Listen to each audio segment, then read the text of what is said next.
El 21 de agosto del 2007 se publicó un juego especial para aquel momento. La primera entrega de BioShock presentaba una premisa sumamente interesante, un shooter en primera persona que combinaba ciertos aspectos de los RPG, que aparte de brindar una jugabilidad interesante, apoyaba la historia que quería contar.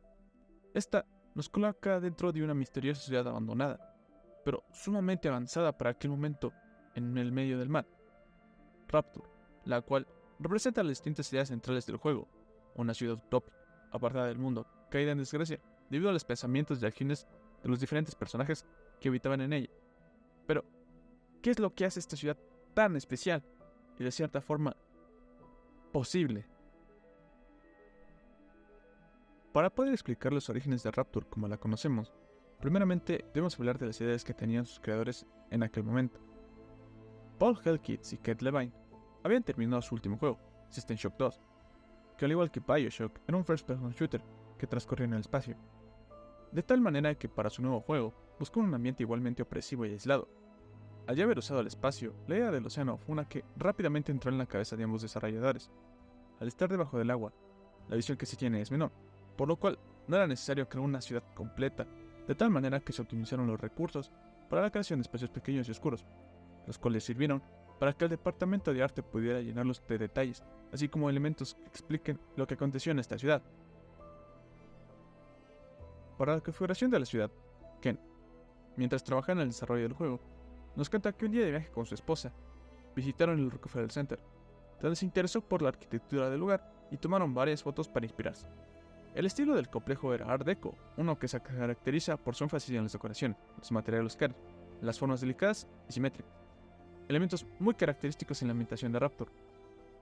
La visita al Rockefeller Center parece que fue fundamental, puesto que este cuenta con una estatua de Atlas sujetando al mundo, mismo que se encuentra en los primeros momentos de la aventura. Otra cosa a destacar es que el Art Deco también se utiliza en otras obras para dar la ilusión de cambio y transformación. Esto para ocultar los distintos problemas que acontecen en ciudades como las de Blade Runner y Metrópolis. Ciertamente no podemos hablar de Rapture sin mencionar a su creador, Andrew Ryan. Dicho por los desarrolladores, Rapture es la viva imagen de Andrew Ryan. Desde un punto de vista de diseño del juego, se buscaba que, al igual que su anterior obra, el ya mencionado System Shock 2, existiera la presencia constante y amenazante del villano del lugar. Debido a que no querían cortar la inmersión con alguna escena explorando a Ryan, melodando y conspirando, se optó que a lo largo de Rapture se presentaran los pensamientos, creencias y actitudes por distintos medios.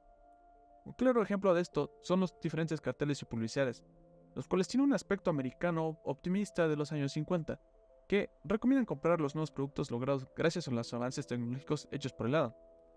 A su vez, la inclusión de las máquinas expendedoras no se debió únicamente a que fueran un elemento fácil de transmitir la idea de comprar objetos.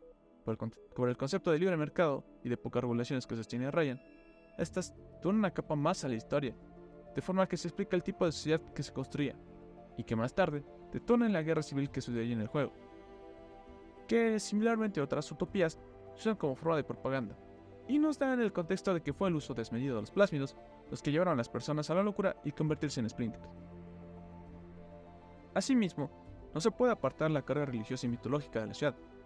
Desde su propio nombre, Rapture, cuya traducción sería la de rapto o arrebato, teniendo a mi modo de ver varias interpretaciones como la del protagonista siendo obligado a llegar a ese lugar, y la que representa a Ryan, donde las personas son raptadas de la vida que no les hace bien. A lo largo del juego, encontramos varias referencias en la mitología griega.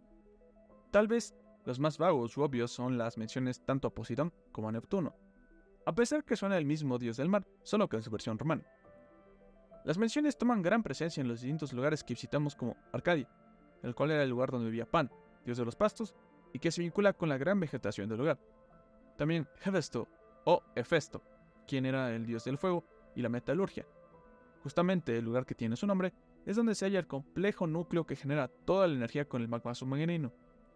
Pero tal vez el lugar con más significado sea Point Prometheus, por ser el edificio más alto y donde se encuentra la guarida de Frankenstein. Prometeo era el hermano de Atlas, considerado el más inteligente de los dioses y artesanos. Además, es el que creó al hombre y le dio el fuego, algo que se vincula directamente con que fue Fontaine quien desarrolló los plásmidos y tónicos genéticos, dándoles a las personas de Rapture la capacidad de hacer cosas inimaginables de otro modo, pero que a su vez se emplearon de la peor manera y terminó siendo su ruina. A su vez, en la vida real, el Rockefeller Center tiene dentro suyo una estatua de Atlas cargando el mundo.